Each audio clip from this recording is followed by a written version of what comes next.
अस्सलाम वालेकुम रहमतुल्लाहि व बरकातुहू। स्टूडेंट्स, आज की ये वीडियो आपके इस टॉपिक पे है कि what is difference between infinity and undefined. सबसे पहली बात स्टूडेंट्स के हमें ये पता अक्सर नहीं चलता कि कोई चीज़ इन्फिनिटी हो रही है या अनडिफाइन हो रही है।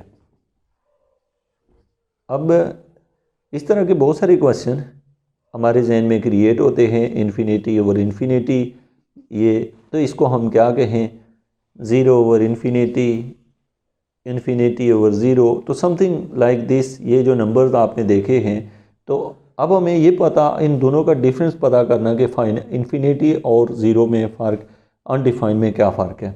याद रखें स्टूडेंट्स, इस कंसेप्ट को समझने के लिए आपने यहाँ से स्टार्ट लेते हैं। जैसे मैंने लिखा 10/5, तो आपने ये सोचना है कि 10 का टेबल कितना पढ़ूं तो 10 कंप्लीट होगा। तो मैंने देखा कि 2 से तो इसका आंसर 2 आया, यानी 5 को कितनी टाइम मल्टीप्लाई करूं तो 10 आएगा, तो 2 टाइम। अब याद रखें कि जब आप किसी छोटे नंबर को बड़े तक लेके जाते हैं तो 1 से ग्रेटर नंबर से मल्टीप्लाई किया जाता है। अगर आप 5 ऊपर हो और 10 नीचे हो, तो याद रखें आपने सोचना ये है 10 को किस से मल्टीप्लाई करें तो 5 आएगा, तो फिर 1/2 से मल्टीप्लाई करें तो 5 आता है। तो नीचे वाला नंबर किस नंबर से मल्टीप्लाई होकर ऊपर वाला नंबर बनता है, ये बेसिकली इसको कहते हैं डिवीजन। डिवीजन का ये मतलब है। अब मुझे अगर ये कहा जाए कि 2 को 10 से डिवाइड कर रहे हैं, तो मुझे पता है कि अगर मैं 10 को 1/5 से मल्टीप्लाई करूं तो ये जो है ना, इसका मतलब है इनको हल करने से यानी 2/10 का आंसर 1/5 आएगा, क्योंकि 1/2 मल्टीप्लाई करता 1/5 मल्टीप्लाई करने से जो है ना यहाँ पे नीचे 2 आता है। यानी कि हमने ये देखना होता है कि जो डिनोमिनेटर में नंबर है उसको किस चीज़ से मल्टीप्लाई करें तो ऊपर वाले से पूरा हो, वो होता है रिजल्ट। तो यही एंगल आप यहाँ पे लगाएं तो 1/0 है।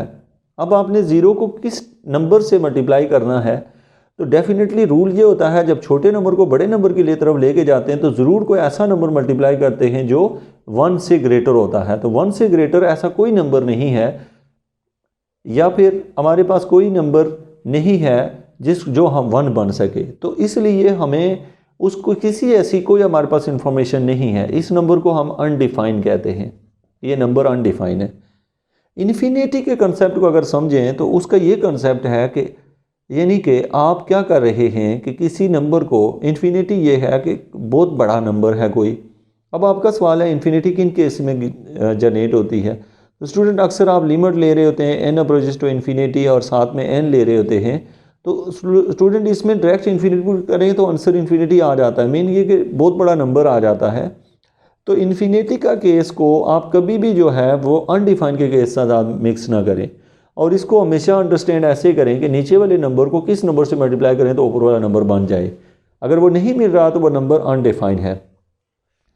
जैसे कि हमें कहा जाता है इन्फिनिटी ओवर इन्फिनिटी, तो अब याद रखिए कि इन्फिनिटी को किस नंबर से मल्टीप्लाई करूं तो जवाब जो है ऊपर वाली इन्फिनिटी आएगा। अब याद रखें ये इन्फिनिटी सपोज 10 है और ये इन्फिनिटी सपोज 5 है, मीन हमें इसका पता नहीं, ये कोई बहुत बड़ा नंबर है ये।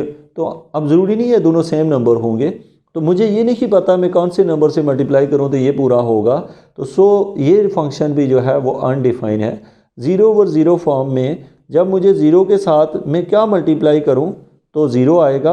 देयर इज़ नो नंबर, मुझे नहीं पता कि कौन सा ऐसा नंबर है, ये ज़रूरी है वहाँ, तो मेरे पास नहीं कोई नंबर ऐसा जिसको मैं मल्टीप्लाई करूं, तो मुझे इसका कोई अंदाज़ा नहीं है। तो मैं कह रहा हूँ कि ये क्या है, अनडिफाइन है, 0/0 फॉर्म। तो ये स्टूडेंट डिफरेंस है बिटवीन इन्फिनिटी एंड अनडिफाइन। अगर आपके रिलेटेड इसमें कोई इशू है या आपको कोई प्रॉब्लम आ रहा है या आपके जहन में कोई इससे बढ़ के अच्छा इसको मज़ीद एक्सप्लेनेशन चाहते हैं तो आप कमेंट में ज़रूर कीजिएगा। Thank you very much for watching education for all.